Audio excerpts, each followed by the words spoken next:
Now, while Vanessa was talking, Kerry Allen, our BBC China media analyst, has also joined me at this OS desk where we sit in the middle of the newsroom.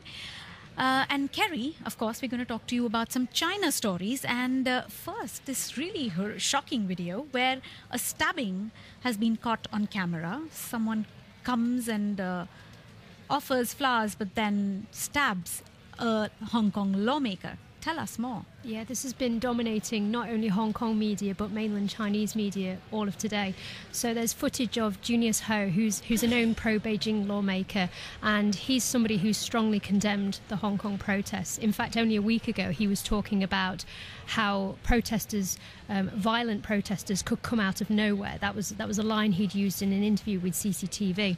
And so yeah, last week he was saying that. Today there's this footage that's circulated which shows him meeting somebody with flowers, and then suddenly this person with the flowers pulls out a knife, and suddenly there's a big struggle, including him, who all jump on this man.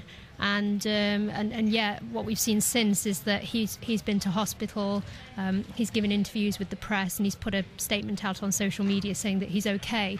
But he talks a lot about the district elections which are coming up later this month in Hong Kong, and says that that this almost kind of, it kind of, for him, it shows that the violence in Hong Kong needs to go away. I mean, he said that this is kind of, it almost shows that a lot of his policies are being illustrated just by him suffering this today.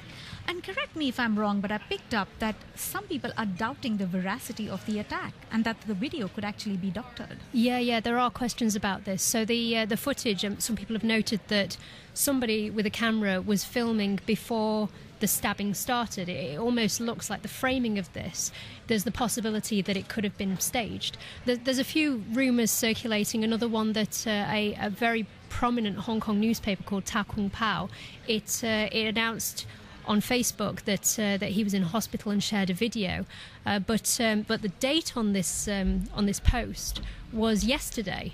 Now they've said that they've been hacked and that somebody changed the date. They said they uploaded this today.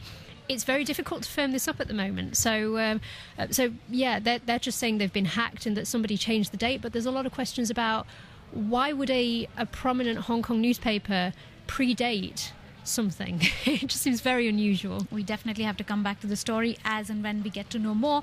But while you're here, let's also talk about another story that has gone up on BBC News Online in the past few hours. A government announcement in China that there will be a curfew and time limits imposed on online gaming for children. What is that about? Yeah. The kids all around China are going to be furious about this. So, yeah, there's now a curfew in place, which means that after 10 o'clock and before 8 a.m, people cannot play computer games, full stop. And it's been the case for a long period of time that a lot of game providers, I mean, you think internationally, a lot of people use Steam to play computer games, or they might use certain apps on their phone. In China, the case is that one of the big gaming platforms is Tencent Games, and they've had kind of restrictions in place that if you're playing for a certain period of time, you'll suddenly get, time's up, so you can't play any longer.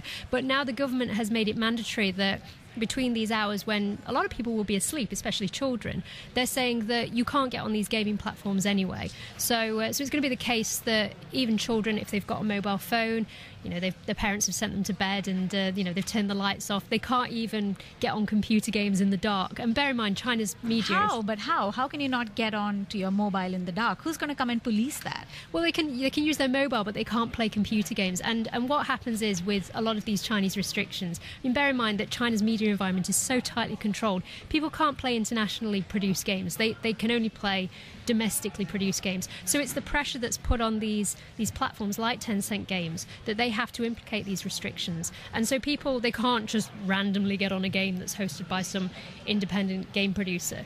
They have to go through a lot of these channels, and these channels now have, because they don't want to get a fine, they don't want to get a heavy fine, they don't want to lose their livelihoods, really. They have to implicate these laws, so they're all doing this outright.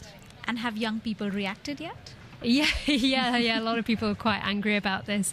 Very, very frustrated, because gaming is huge in China. And I think back to when I was in China living in China, 2013, I was teaching some children who were only 2 or 3, and it was just normal to see their parents handing them a tablet or them playing on a mobile phone. And long term, there have been internet cafes where young people will go to play computer games. Gaming is huge. In fact, China's very big on e-gaming now. It wants to be one of the kind of big industries that, because it's got so many gamers, that it competes on an international level. So then this decision may not make them very popular with aspiring gamers either. But anyway, we'll see how that goes on. Thank you very much, Kerry Allen.